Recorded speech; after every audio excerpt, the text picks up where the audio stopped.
Thank you, Mr. Chairman. America's natural gas output has been rising since 2006, and the Energy Information Administration expects the increases to continue for decades to come.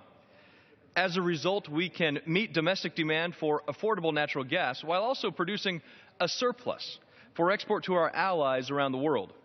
The only thing standing in the way is outdated federal that greatly delays the construction of LNG export facilities. H.R. 6, the bill now before us, the Domestic Prosperity and Global Freedom Act, is a targeted bill that cuts red tape and puts the Department of Energy on a reasonable deadline to act on LNG export applications. I would like to thank my friend and colleague Gene Green from Texas for his co-sponsorship of this bipartisan bill, and I urge the support of every member in this chamber for H.R. 6. According to the lead study conducted for the Department of Energy, natural gas exports would be a net benefit to the American economy. These exports would improve the balance of payments and support up to 45,000 jobs associated with additional natural gas production, as well as the construction and operation of LNG export facilities by 2018. Needless to say, these new jobs could not come at a better time for our economy. Remember the concerns many of us had over the U.S. economy hemorrhaging billions of dollars every year going overseas to pay for energy imports. Well, for natural gas, the roles can be reversed, and we could be the ones selling energy on the global market and bringing in billions of dollars in job-sustaining revenues. The economic impacts alone make natural gas exports a winning policy, but the geopolitical impacts are an incredible benefit as well and have been ignored for far too long. Allies around the world have told us that they would greatly benefit from American LNG. Last October, the Committee on Energy and Commerce held a forum that included ambassadors and other officials representing 11 U.S. allies, all of whom strongly urged us to enter the global LNG marketplace. And since then, several other allies have stepped forward with the same request. This includes our friends in Eastern Europe, unfortunate enough to be reliant on Russia for natural gas.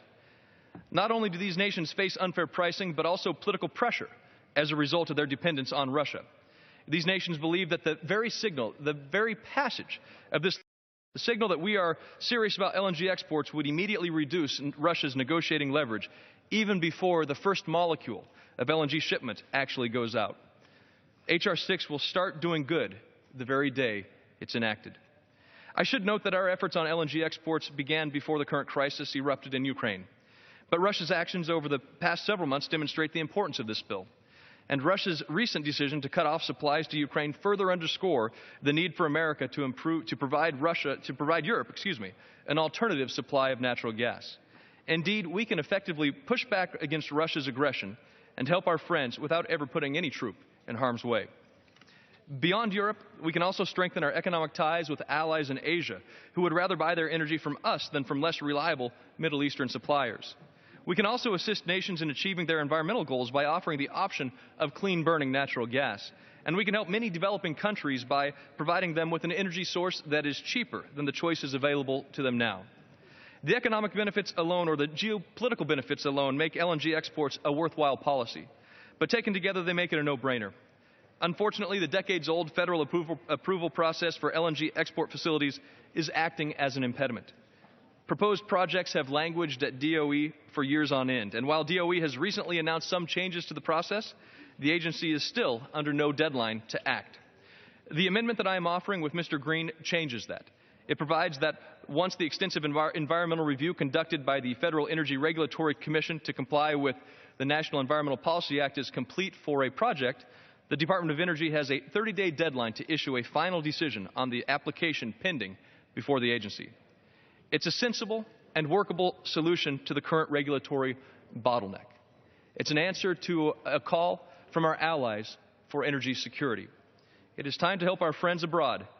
It's time to create jobs here at home. I urge my colleagues to vote yes on H.R. 6, and I reserve the balance of my time. The gentleman